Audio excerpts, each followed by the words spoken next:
23장 46절 우리 한 절 다 같이 합독하도록 하겠습니다.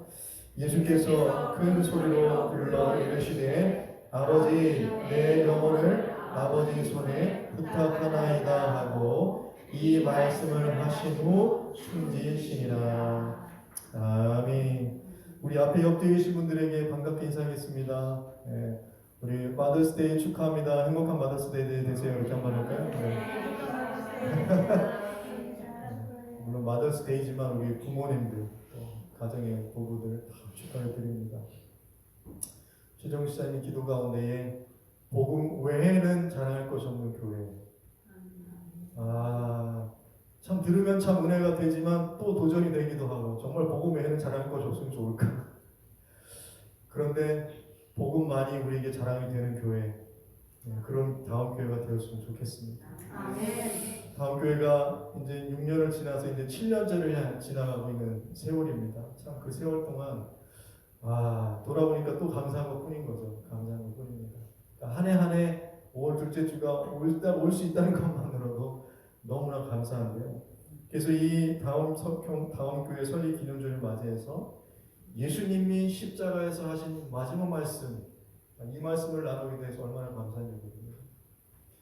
예수님이 십자가에서 마지막으로 하신 말씀이 아버지 내 영혼을 아버지 손에 부탁드립니다. 아버지 손에 맡겨드립니다. 이 말씀이잖아요. 그러니까 아버지 손에 자신의 영혼을 맡겨드리는 마무리로 십자가를 마무리하셨던 것 같이 여러분 우리 다음 교회 공동체가 영혼 구원 사역의 모든 것들을 다 하나님 손에 맡겨드릴 수 있는 그런 교회와 또 그런 여러분의 가정이 되시기를 예수님의 이름으로 축복합니다. 아버지 손에 맡겨드립니다.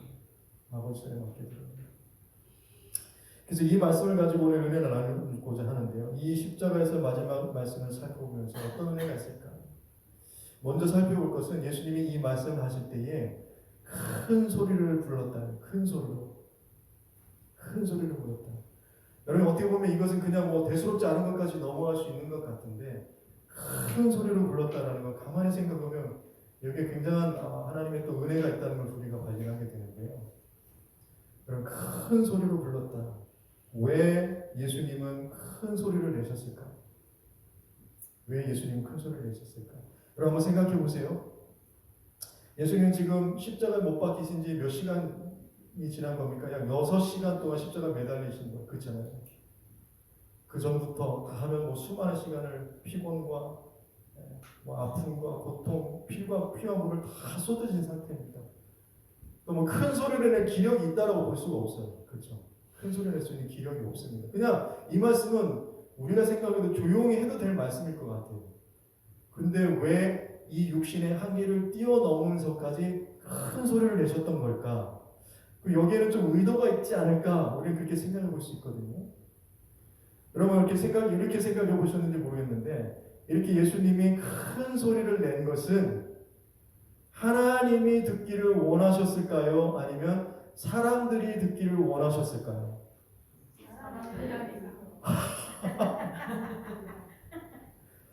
하여튼 우리 교인들은 너무나 수준이 있어요. 제가 그렇게 생각이 되세요? 한번 생각해보세요. 예수님 마지막에 큰 소리로 이 말씀을 내셨는데 말은 아버지 내 영혼 부탁합니다인데 이 소리는 과연 하나님이 들으시라고 하시는 이야기였을까? 말씀이었을까?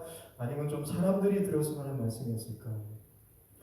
여러분 십자가에서 예수님이 큰 소리를 낸 것은 두 가지 말씀이 있어요. 첫 번째 말씀은 엘리 엘리 라마 사박다니 큰 소리로 냈다. 성경 그렇게 얘기하거든요. 그리고 마지막 말씀이 이게 큰 소리로 두 번 냈는데 근데 네 번째 말씀이 엘리 엘리 사박다니 이거 큰 소리를 했을 때 나의 하나님 어쩌면 나를 버리셨나이까 이거는 온전히 어떻게 보면 하나님에게만 이야기한 겁니다. 그렇잖아요? 그러니까 죄에 단절된 이 문제를 해결하기 위해서는 하나님과 완전히 독대해야 되는 문제예요. 사람들 향해서 나의 하나님 어쩌면 나를 버리셨 이게 의미가 없잖아요. 이건 온전히 하나님을 향해서 하나님의 간과 어떤 절규의 말씀이고 하나님 이 죄의 단절을 어떻게 하면 좋겠습니까? 그런 절규의 말씀이란 말입니다. 그런데 그 이후에 모든 것이 다 이뤘다 하시잖아요. 그리고 나서 이 마지막 마무리를 하는 이 시점에서의 이 외침은 하나님에게 하는 기도임과 동시에 이 말씀이 좀 사람들에게도 들려졌으면 좋겠다. 사람들이 이 말씀을 분명히 알았으면 좋겠다. 분명히 깨달았으면 좋겠다. 그런 의도에서 큰 소리를 내었다. 그렇게 생각해 볼 수 있는 겁니다. 그렇다면 사람들이 도대체 무엇을 좀 듣고 깨달았으면 좋았을까? 왜 큰 소리를 내셨을까? 오늘 첫 번째 하신 말씀 바로 아버지라는 단어 속에 그 의미가 다 담겨 있다. 저는 그렇게 보는 겁니다.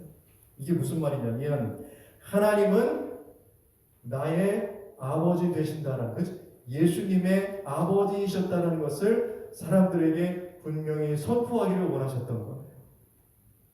하나님은 내 아버지이시다.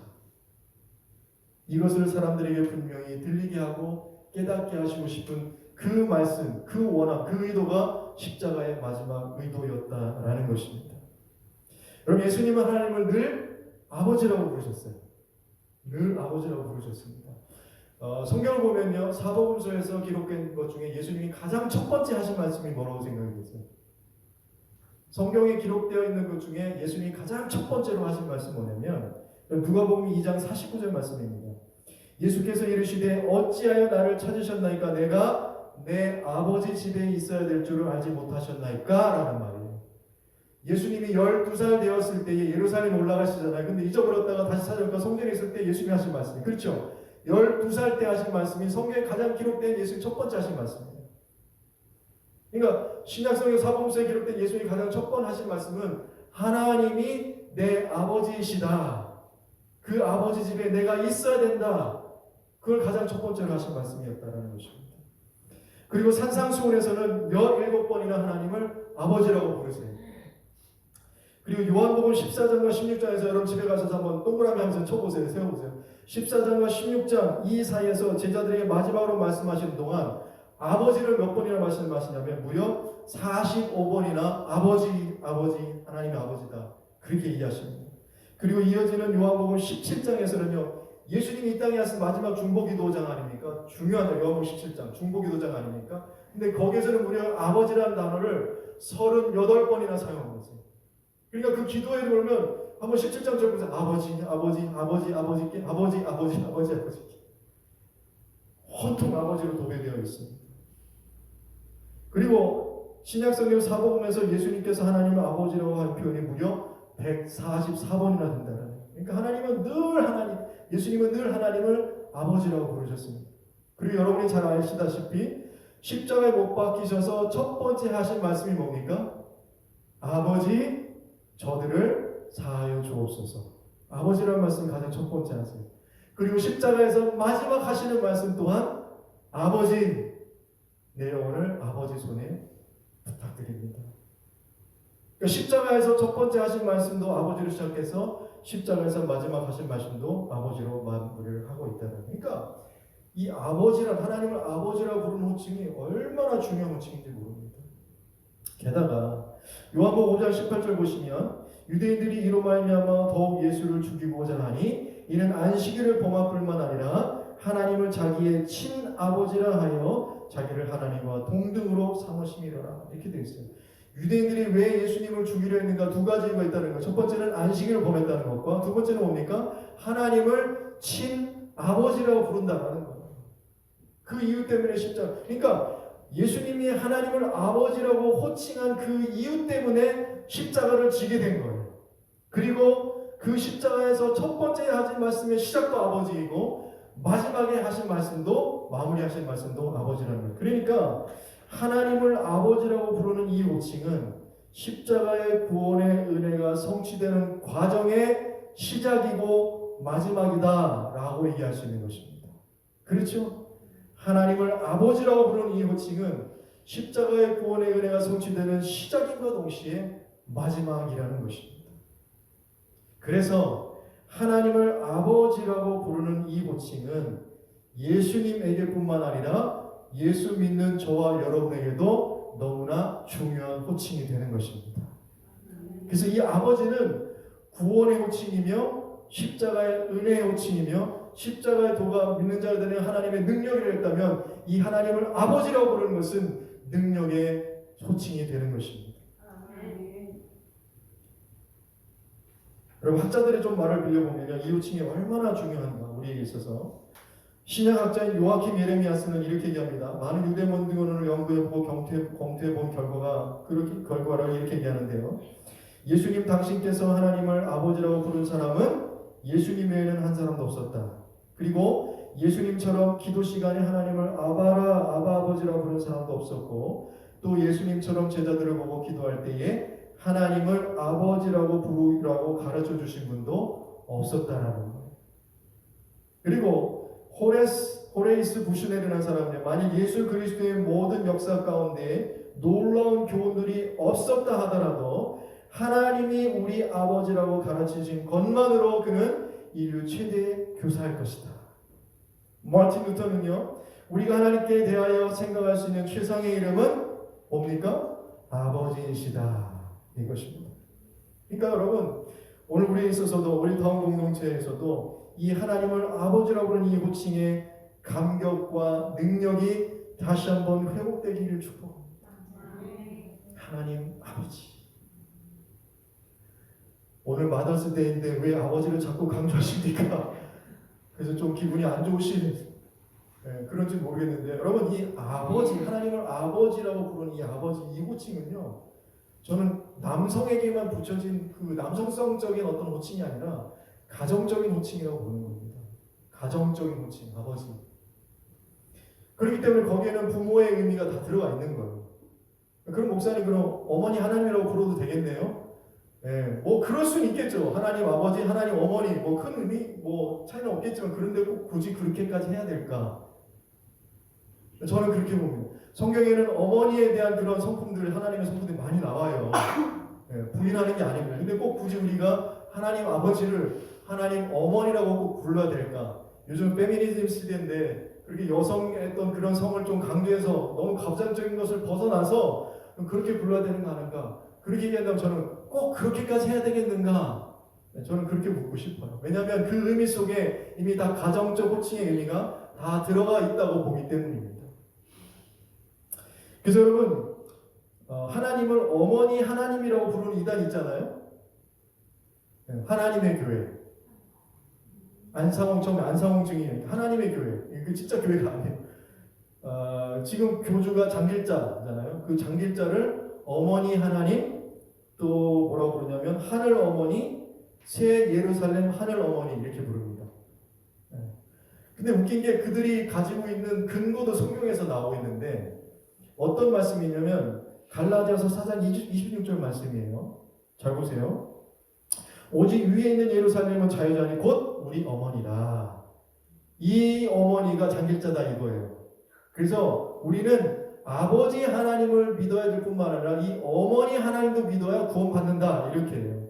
그런데 여러분, 이 갈라디아서 4장 집에 가서 잘 읽어보세요. 이 4장에서 얘기하는 위의 예루살렘과 아래 예루살렘, 사라와 하가를 비교하면서 얘기하는 것은 율법에 의해서 그것에 의해서 묶여있는 사람들과 대조해서 복음에 묶여있는 사람들이 어떤 사람들인가를 얘기하고자 하는 거예요.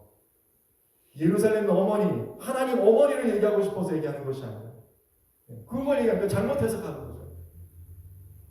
왜 이 얘기를 하냐면, 굳이 우리가 그 성을 구별해서 하나님 아버지라고 부른 것과 그래서 우리를 어머니로 불러야 되는 걸 구별해서 할 것이 아니라, 우리는 하나님 아버지라는 말 속에 이미 가정적인 이 의미가 다 들어가 있다. 우리 시대적으로 좀 그런 것들을 좀 우리가 감안하면서 우리가 생각해 봐야 되지 않는가, 그래서 말씀을 드려보는 겁니다. 그래서 여러분, 우리 주기도문을 볼 때도 하늘에 계신 우리 아버지 이렇게 되어 있어요. 그래서 하이델베르크 요리문답에는 이것을 뭐라고 얘기하냐면, 왜 그리스도께서는 왜 하나님을 우리 아버지라고 부르라고 명령하셨습니까? 답은 이겁니다. 하나님을 향한 어린아이 같은 공경심과 신뢰가 우리 기도의 근거이어야 마땅한데, 기도의 처음 시작부터 그것을 우리 마음속에 각성시키기 위함이었습니다. 다시 말해서 하나님께서 그리스도로 말미암아 우리 아버지가 되셨으므로 우리가 참된 믿음으로 그에게 구하는 것에 대해서는 우리 부모가 땅의 것들을 우리에게 주기를 거절하지 않는 것보다도 훨씬 더 거절하지 않으시리라는 사실을 마음속에 각성시키기 위함이었습니다. 여러분, 동의가 되십니까? 그래서 하나님은 우리의 아버지 되시는 것입니다.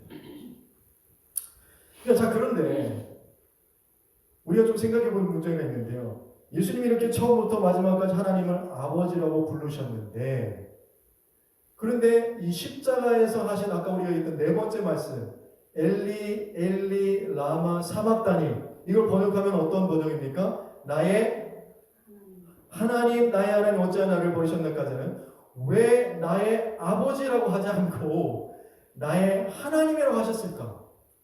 예수님은 늘 하나님을 아버지라고 부르셨어요. 그리고 십자가의 첫 번째 마디도 아버지이시고 마지막도 아버지. 근데 왜 네 번째 말씀에서는 하나님이라고 하셨을까? 나의 아버지 어째 나를 보니 이렇게 해도 됐었을 텐데 왜 그러셨을까? 여러분, 제가 이야기를 하면서 하나님이 예수님을 정말 버렸을까요? 라고 질문을 드렸잖아요. 그때 답이 뭡니까? 하나님 예수님을 정말 버리셨습니다. 그때. 왜 그러셨죠? 죄 때문에. 죄의 문제를 해결하시기 위해서는 완전히 단절하고 버리셔야 했다는 거예요. 그러고 보니까 그 순간에는 예수님이 인간의 죄를 대신 주신 죄 자체였기 때문에 하나님과의 관계는 단절되어야 됐던 거예요. 그렇죠? 그리고 나서 이후에 다 이루었다 하시고 이제는 그것이 다 회복된 이후에 마지막 말씀은 다시 하나님을 뭐라고 부릅니까? 아버지라고 부른다는 얘기예요. 이게 무슨 의미가 있는가? 죄로 인해 단절되었던 하나님의 관계가 다시 회복되어졌다는 것을 이야기해 주고 있는 것입니다. 죄로 인해서 단절되었던 관계가 다시 회복되어졌다는 것, 그것은 하나님이라는 호칭을 다시 아버지라는 호칭으로 회복한다는 의미가 된다는 것입니다. 그러니까요, 여러분, 죄는 하나님을 아버지라고 부를 수 없게 합니다. 죄는 하나님을 아버지라고 부를 수 없게 해요. 그러나 예수님 믿고 죄 용서받은 우리는 하나님을 아버지라고 부를 수 있는 것입니다. 그러니까요, 우리가 하나님을 아버지라고 부르는 것은 굉장한 특권이에요. 굉장한 특권입니다. 전능하신 하나님과 가족의 관계가 회복된다는 의미가 있기 때문인 것입니다. 시대상을 정확하게 표현해준 표현이라고 해서 사람들의 많은 공감을 얻었던 유명한 영화 대사 하나가 있습니다. 그 뭐냐면 너가 아버지 뭐 하시노? 부산 사투리 제가 잘 못하지만 너가 아버지 뭐 하시노? 아시죠? 이게 이제 연배가 나와요. 친구라는 영화에 나온 대사잖아요. 너가 아버지 뭐 하시노? 김광규 배우가 너가 아버지 뭐 하시노? 너가 아버지 뭐 하시노? 이게 무슨 말입니까? 그때 80년대 시대상을 잘 표현한다고 보는 건데요. 아버지가 어떤 직업을 가지냐에 따라서 자녀의 신분이 결정되는 시대였다는 거예요. 너가 아버지 뭐 하시노? 깡패면 깡패인 것 같이 보이는 거고, 그죠? 뭐 국회의원이면 국회의원 아들같이 신분이 달라지는 그런 시대상을 표현하는 건 아니고 정확하게 표현한 게 있잖아요. 그런데 시대가 많이 흘렀음에도 불구하고 말만 바뀌었지. 요즘 뭐라 그럽니까? 아빠 찬스, 엄마 찬스. 붙여서 엄빠 찬스. 그렇지, 못 들어보셨어요? 엄빠 찬스라고 해요. 엄빠 찬스. 그러니까 말만 바뀌었지 불공평한 시대상은 변하지 않았어요. 그러니까 엄마 아빠가 어떤 권력과 지위와 힘과 능력이 되느냐에 따라서 자식들의 이익이 달라진다는 거예요. 그래서 개천에서 용나는 그런 말은 옛말이다. 혹여라도 만약에 진짜 간물 폭나고 혹여라도 개천에서 용이 나더라도 엄빠 찬스에는 밀린다. 이렇게 얘기했다는 겁니다. 근데 여러분, 우리는 이런 찬스보다 더 어마어마한 찬스가 우리에게 있다는 걸 기억하십시오. 이 찬스는요, 써도 전혀 부작용이 없는 찬스인데 바로 하나님 아버지 찬스입니다. 네, 아멘이 정말 이해 너무 값어치가 없어요. 엄빠 찬스와 비교가 안 된다니까요. 엄친 아들 이거 비교, 하나님은 우리가 아버지라니 아빠의 찬스. 이 놀라운 찬스가 오늘 여러분에게 있음을 기억하시기 바랍니다. 그래서 로마서 8장 15절임을 잘 아시잖아요. 너희는 다시 무소하는 종의 영을 받지 아니하고 양자의 영을 받았으므로 우리가 아빠 아버지라고 부르짖느니라. 아빠 아버지. 아무나 부를 수 있는 게 아니라는 거예요. 아무나 부를 수 있는 거예요. 그러니까 여러분이 하나님을 아버지라고 부른다는 것은요, 놀라운 은혜인 것입니다. 근데 가만히 생각해 보면 내가 지은 죄와 인생을 생각하면 어떻게 하나님을 감히 아빠, 아버지로 부르면서 나갈 수 있을까? 그런데 하나님께서 나의 아버지가 되시고 하나님께서 나의 모든 죄가를 용서해 주신다고 말씀해 주셨기 때문에, 그렇게 약속해 주셨기 때문에 체면 불구하고 우리는 그것을 믿음으로 받아들이고 하나님을 감히 아버지라고 부르면 되는 것입니다. 아버지라고 부르면 되는 거예요. 그래서 내가 예수님의 십자가 앞에 나아갈 때에, 또는 하나님 앞에 나아갈 때에, 그래서 휘장으로 열어주신 살 길을 지나서 지성소로 나아갈 때에, 하나님의 영광의 임재가 있는 그 삶의 삶의 자리로 나아갈 때에, 지금까지 이룩한 삶의 업적을 가지고 나아가는 것이 아니라, 내가 얼마나 도덕적인가를 가지고 나아가는 것이 아니라, 하나님께서 용서해 주신다는 확신을 가지고 나아가는 것입니다. 이걸 나아가는 것이죠. 그래서 우리가 하나님을 아버지라고 부르면서 삶에서 예배의 자리에, 기도의 자리에, 찬양과 예배, 찬양과 경배 자리에 날마다 나아가는 것이 바로 예수의 피를 힘입어 성소에 들어갈 담력을 얻는 것입니다. 우리가 하나님을 아버지라고 부르는 게 바로 그 성소에 들어갈 담력의 호칭인 거예요. 담력의 호칭인 것입니다. 그러니까요, 정말 기도가 안 되고 정말 기도할 수 있는 힘조차 없을 때에 그저 그냥 아버지, 아버지, 아버지, 이 세 단어만 그냥 불러도 여러분 이것은 기도가 되는 줄 믿습니다. 왜냐하면 아버지라고 부르는 이 세 마디 속에 하나님이 이미 다 알고 계시기 때문입니다. 그래서 한 주간 제가 실험해봤어요. 차 안에서도 아버지, 아버지, 운전하면서도 아버지, 시간 있을 때 멍 때리면서도 아버지, 아버지 해봤거든요. 그 아버지라는 단어의 그 깊이가 달라지는 것을 느꼈어요. 여러분, 이 아버지라는 호칭 속에 십자가의 구원의 은혜가 다시 회복되기를 바랍니다. 그 십자가의 능력이 다시 한번 회복되기를 원합니다. 우리 삶에 있어지는 수많은 어려움과 문제와 위기 가운데서 그 하나님이 나의 아버지가 되심으로 인해서 날마다 새롭게 그 희망과 용기를 얻어가는 우리 다음의 성도들이 다 되시기를 축복합니다. 아멘. 그러니까 이 예수님의 십자가에서의 마지막 간절함, 십자가를 마무리하시면서 큰 소리를 내시면서까지 말씀하셔야만 했던 그 간절함, 하나님이 나의 아버지실 뿐만 아니라 그 하나님이 오늘 우리의 아버지 되신다는 이 간절함의 고백이 여러분의 삶에서 꼭 기억되시기를 축복합니다. 근데 이 마지막 말씀조차도 성경의 말씀을 인용하고 계셨다는 거예요. 어떤 말씀이냐면 시편 31편 5절 말씀입니다. 내가 나의 영을 주의 손에 부탁하나이다. 진리 하나님 여호와여 나를 속량하셨나이다.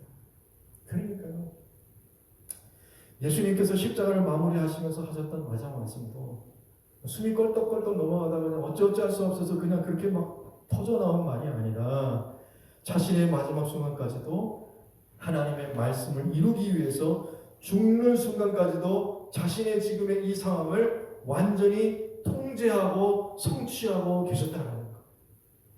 이 죽음의 순간까지도. 여러분, 내 영혼을 아버지 손에 부탁하나이다 라고 이렇게 우리가 말씀이 번역되어 있는데, 그것을 직역해보면 어떻게 직역이 되냐면요, 그가 영혼을 넘겨주셨다 이렇게 됩니다.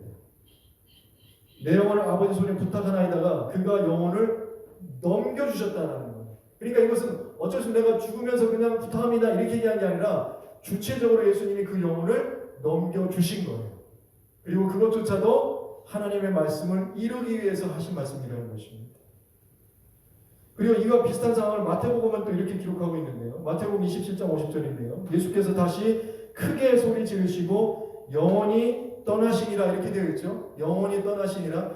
이것을 직역해보면 그가 자신의 영혼이 떠날 것을 허락하셨다 이렇게 번역이 됩니다. 직역이 됩니다. Permit to depart. 그것을 떠나도록 허락하셨다는 거예요. 꿀떡꿀떡 넘어간 게 아니라 그것을 허락하셨다는 것이죠. 이게 왜 중요하냐면 이 말은요, 예수님이 죽으심의 그 상황도 통제하고 계시고 그 죽으심을 이기시는 온전한 능력을 가지신 하나님이심을 말씀해주고 있다는 거예요. 그리고 그것이 예수님은 생명의 왕으로 마지막을 마무리하고 있다는 중요한 증거가 되는 것입니다. 예수님은 무슨 왕으로요? 생명의 왕으로 마지막을 마무리하고 계셨다는 거예요. 그 영혼을 넘겨주신 거예요. 그 영혼을 넘어가도록 허락하신 거예요. 죽으니까 맡긴다 얘기한 게 아니라 통제하시고 의도를 가지고 그 마무리를 하셨다는 것입니다. 여러분, 예수님은 생명의 왕으로 그 상황을 이겨내신 것입니다. 그래서요, 이것이 왜 중요하냐? 우리는 영혼이 아무리 잘 살아도 생명의 왕이신 예수님 안에 있지 못하면 하나님의 손이 아니라 우리는 지옥의 손에 넘겨지게 되는 것입니다. 그러나 보잘것없이 살더라도 생명의 왕이신 예수님 안에 있으면 우리는요, 영원한 하나님의 손에 맡겨지는 인생이 되는 줄 믿습니다.